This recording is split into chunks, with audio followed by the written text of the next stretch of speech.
Welcome students, हम बात करेंगे vertical and horizontal line test की। मतलब ये किस काम आते हैं। सबसे पहला ये क्वेश्चन हमारे ज़हन में आता है। तो एक कर्व जैसे बना हुआ है, ठीक है, कोई भी कर्व है। अब ये कर्व जारी बात है कि पॉइंट्स को मिलाने से बना है। आप एक वेरिएबल के हिसाब से देखते हुए दूसरे वेरिएबल को देखते हुए चल रहे हो, ठीक है, एक प्रोसेस कर रहे हो। तो ये फंक्शन है या नहीं, अब हमने ये चीज़ देखनी है, ठीक है। क्योंकि ये बन तो गया है, क्या ये फंक्शन भी है या नहीं, अब हमने इस चीज़ को देखना है। तो इसके लिए हम जो है वो वर्टिकल लाइन टेस्ट जो है वो यूज़ करेंगे, ठीक है। चले मैं इसको ज़रा इसको मुकम्मल कर लेता हूँ। आप जानते हैं कि पैराबोला जो होता है इसकी जो चार टाइप्स हैं। तो इसकी एक टाइप में आपसे डिस्कस कर रहा हूँ जिसमें कि इसका जो सिमेट्री है वो पॉजिटिव वाई एक्सिस है। मतलब इसमें नेगेटिव वाई एक्सिस भी हो सकती है सिमेट्री, एक्स एक्सिस पॉजिटिव भी हो सकती है और नेगेटिव भी हो सकती है। अब इसमें अगर मैं एक वर्टिकल लाइन ड्रॉ करता हूं तो ये वर्टिकल लाइन इस कर्व को एक ही पॉइंट पे इंटरसेक्ट करती है। इसका मतलब कि इससे मुझे ये पता चल रहा है कि चूंकि जो वर्टिकल लाइन है ये क्या है, इसमें आप x की एक वैल्यू के लिए y की इन्फिनाइट वैल्यूज ले रहे हो, ठीक है।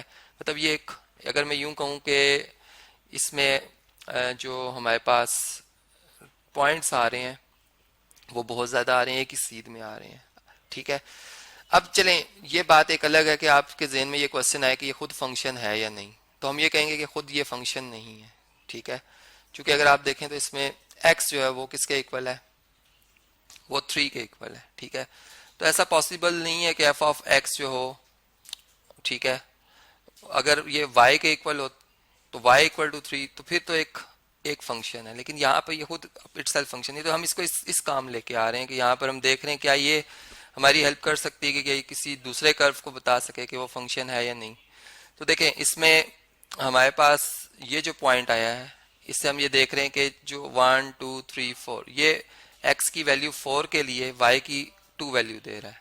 मतलब डोमेन की एक वैल्यू के लिए रेंज की एक वैल्यू आ रही है, ठीक है। एक प्रोसेस हो रहा है और उस प्रोसेस को हम समझ गए हैं, ठीक है। अब कहीं भी हम इस वर्टिकल लाइन को ड्रॉ करेंगे तो हमें एक x की वैल्यू के लिए y की एक ही वैल्यू मिलेगी, ठीक है। इसको मैं आपको यूं एक्सप्लेन करता हूं कि हमारा फंक्शन है जी f ऑफ x जो y के इक्वल है। मतलब x डोमेन का एलिमेंट है जो कि प्रोसेस होने के लिए हम रखेंगे। प्रोसेस होने के बाद एक y आंसर आएगा जो रेंज का एलिमेंट है। अब प्रोसेस क्या है उसको मैं अपनी तरफ से बना लेता हूँ, एक डिफाइन कर लेता हूँ जी, वो x प्लस 1 है, ठीक है। अब मैं इसमें x की जगह मैं कुछ रिस्ट्रिक्शन लगाता हूँ कि मैं जो है वो ये एलिमेंट्स चाहता हूँ 0 1 और 2, ठीक है। इनका इमेज चाहता हूँ कि इनका इमेज क्या आएगा। तो मुझे यहाँ पर बी सेट मिलेगा इससे, ठीक है, या आई सेट, इमेज सेट भी मैं कह सकता हूँ इसे। 0 लिखने से क्या मिल रहा है 1, 1 लिखने से क्या मिल रहा है 2, और 2 लिखने से क्या मिलेगा। जारी बात है इसमें 1 ऐड हो रहा है। मतलब प्रोसेस बहुत सिंपल है जो कि हम ओरल भी कर सकते हैं। तो देखें अब इसमें, अब आप अगर देखें तो ऑर्डर रिलेशंस क्या बन रहे हैं। मतलब 0 का रिलेशन किससे बन रहा है 1 से, ठीक है जी। 1 का रिलेशन किससे बन रहा है 2 से। इस तरह से मैं इनमें 1 1 कोरस्पॉन्डेंस भी लिख देता हूँ, ठीक है, 1 1 कोरस्पॉन्डेंस भी लिख देता हूँ। तो 1 का 2 से और 2 का 3 से। तो ये यहाँ से पता चल रहा है कि एक तो ये इक्वलेंट सेट्स हैं और भी, ठीक है। और दूसरी बात ये है कि ये जो इसमें हमें एक एफ जो एक बाइनरी रिलेशन मिलेगा वो ये है। तो देखें, इसमें जो बात मैंने अभी आपसे कही थी कि ये जो मैंने अभी कर्व बनाया है, ठीक है, अब ये फंक्शन है या नहीं। अब ऐसा नहीं हुआ इस प्रोसेस में, कहीं भी मैंने ऐसा नहीं देखा कि मैं 0 लिखता आंसर 1 आता, फिर 0 ही लिखता आंसर 2 आता, 0 लिखता आंसर 3 आता, ठीक है। मतलब x की एक वैल्यू के लिए y की 2 या 3 वैल्यूज मुझे नहीं मिल रही, ठीक है।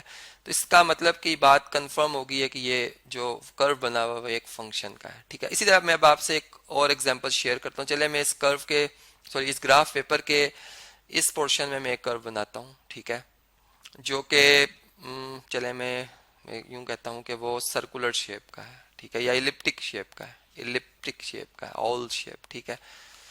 ये चले मैं इसको नीट बनाने की कोशिश करता हूं, ठीक है। ये आप देख सकते हैं। अब ये क्या, ये जारी बात है एक प्रोसेस तो हुआ है, लेकिन क्या ये फंक्शन है या नहीं। अगर हम इसको देखें तो ये फंक्शन नहीं है। देखें यहाँ पर x की एक वैल्यू और ये x एक्स की उसी एक वैल्यू के लिए वाई की दो वैल्यूज आ रही हैं, ठीक है, प्रोवाइडेड कि एक्स एक इंडिपेंडेंट वेरिएबल है, वाई एक डिपेंडेंट वेरिएबल है, ये चीज हम इसमें रख रहे हैं जहन में, ठीक है। तो उस सेंस में अगर हम देखें तो ये हमें बता रहा है कर्व कि ये फंक्शन नहीं है, ठीक है जी। तो इस तरह से हम वर्टिकल लाइन को यहाँ पे इस्तेमाल करके ये बता सकते हैं कि ये कर्व फंक्शन का था या नहीं था, ठीक है। इस तरह हमारे पास बहुत से कर्व्स होते हैं, जैसा ये जो मैंने भी बनाया हुआ है, ये पैराबोला पैराबोला का कहलाता है, और इसकी अगर इक्वेशन देखें तो वो y is equal to x square है, ठीक है। तो इस वजह से ये ऐसा है, और अगर ये y equal to minus x square होता तो जारी बात है कि x x जो भी रखेंगे उसका स्क्वायर हो जाएगा, पॉजिटिव आएगा आंसर। लेकिन जो y है फिर इसमें वो क्या आ जाएगा, नेगेटिव। तो इसका मतलब कि x की वेरिएशन के ऊपर हम y की जो आएगी वैल्यूज वो नेगेटिव आ रही हैं सारी, तो ये डाउन द x एक्सिस हो जाएगा इसका फेस, ठीक है। तो ये आप इस तरीके से मतलब आप भी देख सकते हैं, इन चीज़ों को समझ सकते हैं। ये हमने ड्रॉ किया। अब इस वीडियो को मैं कंटिन्यू कर रहा हूँ, मैं आपको हॉरिजॉन्टल लाइन टेस्ट भी समझाऊंगा कि वो हम क्यों इस्तेमाल करते हैं, और वो एक शॉर्ट वे है हमारा कि हम ये बता सकते हैं कि ये कर्व का इनवर्स फंक्शन भी बनेगा या नहीं बनेगा। ये मैं आपको नेक्स्ट वीडियो में बताऊंगा।